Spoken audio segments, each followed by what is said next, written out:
Cruzeiro que tem um compromisso complicado pela frente, não só pelo adversário, mas pelo que tem demonstrado dentro do Campeonato Brasileiro como visitante, né? Até aqui o Cruzeiro aproveitou pouco as oportunidades que teve, só três vitórias em 14 jogos, por isso até tem só a 12ª campanha como visitante. Por isso é hora de voltar a vencer, já há 3 jogos o Cruzeiro não vence, desde aquela primeira derrota no Mineirão, o tropeço diante dos reservas para o São Paulo, depois 2 empates, né, Cuiabá, e a última rodada, o Vasco da Gama. O Cruzeiro tentou, como fez no jogo contra o Vasco da Gama, fazer um mistério com relação ao aproveitamento do Matheus Pereira, né? Ele já vinha sentindo dores na coxa direita, e até por isso ele foi vetado do jogo contra o Vasco da Gama no Mineirão.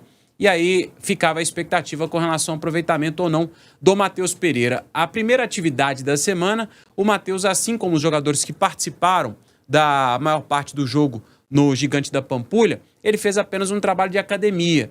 E aí ficava a expectativa com relação às outras 2 atividades, de terça e ontem, quarta-feira. Ele participou normalmente, e aí a gente ficou naquela expectativa para saber se o Cruzeiro iria ou não divulgar a lista de relacionados. Não fez isso no jogo contra o Vasco e também acabou repetindo o jogo contra o Fluminense. Não divulgou a lista de relacionados, só que o Matheus viajou com a delegação e vai sim reforçar o Cruzeiro nesse compromisso tão complicado de logo mais 9h30 da noite no Maracanã. O Matheus Pereira, ele até por conta da sequência de jogos que teve, é um dos jogadores que mais participou, ele ao lado do William e também do João Marcelo, os jogadores que mais participaram até aqui na temporada. O Matheus fez 47 jogos com a camisa do Cruzeiro, acabou sentindo essa sequência de partidas, por isso o Departamento de Fisiologia do Cruzeiro entendendo que era hora de dar uma segurada no camisa 10 do Cruzeiro, que é o principal artilheiro, tem 9 gols na temporada, 13 assistências, é o jogador que dá mais assistências,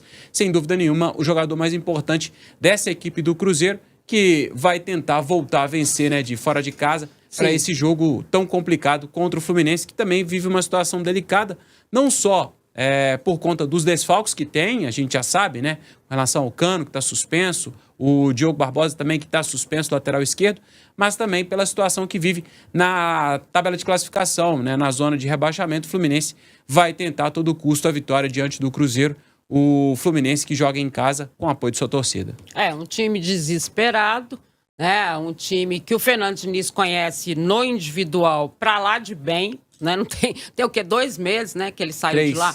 3 meses que ele saiu de lá. É o 3º jogo dele no comando do Cruzeiro.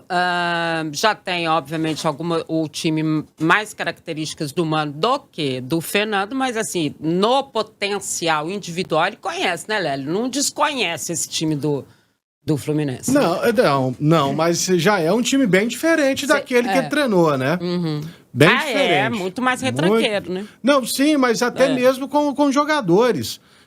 O Fluminense, você pegava o time, era um time mais envelhecido dentro de campo. Não, muito mais. E agora ele foi rejuvenescido após a chegada do Mano Menezes. Aí chegaram o Serna, Mano colocou o Cauã Elias para ser o centroavante titular. Quem mais que veio? O próprio Thiago ainda estava lá? O Thiago Silva chegou recentemente. O volante, o Bernal, chegou também recentemente. Sabe? Então tem alguns jogadores diferentes. Mas hoje pela manhã até a gente debateu. Quem leva vantagem nisso aí? O Diniz ou os jogadores do Fluminense? A gente chegou à conclusão de que os jogadores. Sim. Porque eles vão simplesmente porque eles vão estar dentro de campo. Verdade. Sabe? Então, aí o Serginho tinha razão. Mas eu espero um jogo muito difícil. Esse time do Fluminense é um bom time, com bons jogadores. Muito bom time. Veio de uma derrota aí amarga para o Atlético Goianiense, no lance em que a bola sequer... que a bola, ela saiu, né? E o VAR comeu mosca, como sempre aqui no Brasil. Mas é claro que a volta do Matheus Pereira dá uma tranquilidade maior à torcida do Cruzeiro. Realmente, você falar que ele tá jogando muito, não tá. Mas ele pelo menos escola 1 ou 2 passes diferentes durante o jogo que podem ser decisivos e darem a vitória ao Cruzeiro. Então é uma volta importante. Claro. E principalmente para ele não ter um substituto à altura. E não tem mesmo. Então, se ele... Ô, Dimar, agora, mas fica uma dúvida que eu até queria perguntar ao Rafa, se você me permitir. Por favor. E as opções para o ataque? Esses meninos que estavam no sub-20, eles serão utilizados hoje? Tem uma novidade, Lelhão. A gente conseguiu apurar do que do que tem à disposição o Fernando Diniz para esse jogo contra o Fluminense, dos relacionados, e a novidade é justamente um cria da toca, né? O Tevez vai para esse jogo, está concentrado. Atacante, né? É o atacante de beirada, né? Diferente do Kenji, o Kenji é mais centroavante, ele se movimenta muito, um estilo até parecido com o Caio Jorge, né? De movimentação, mas ele é mais referência dentro da área do que o Tevez. O Tevez, que está relacionado, é um jogador mais de beirada, e ele está relacionado. Vamos aqui passar o que a gente tem de informação dos jogadores que estão concentrados lá para o Rio de Janeiro. Os goleiros são os goleiros Anderson e Cássio, os laterais o William, o Wesley Gasolina, o Kaique e o Marlon, os zagueiros Vidalba, o Jonathan Jesus, João Marcelo e o Zé Ivaldo, os meio-campistas Peralta, Lucas Silva, Wallace, Ramiro, Romero, Matheus Pereira, Matheus Henrique, Vital e Álvaro Barreal, e a gente considerando o Barreal como um meia, vamos dizer assim. E para o ataque, o garoto Tevez, o Lautaro Dias, Caio Jorge e Gabriel Veron, ou seja, né, Lelhão, além do que tinha o Diniz para o jogo contra o Vasco da Gama, agora tem também, além do Pereira que volta, né, a gente já pode confirmar isso, também o Tevez como opção, um garoto que pode jogar aberto pela ponta. Eu infelizmente eu não acompanhei nenhum jogo sub-20 do Cruzeiro depois da Copa São Paulo, mas é um jogador que tem se destacado ao lado do Kenji, né? E o Joseph também, a gente não precisa nem falar, que tem mantido boas atuações, segundo relatos aí de alguns torcedores amigos meus. Mas vamos ver, se ele tiver realmente preparado, o Diniz não tem medo de colocar para jogar, não. Essa é a grande vantagem dele. Se tem uma vantagem que você pode dizer nessa vinda dele, é esse trabalho que o Cruzeiro pretende fazer com a base. E o Edu Dracena, quando esteve aqui no Dimar Entrevista, há poucos dias, ele falou o seguinte, né, Lélio?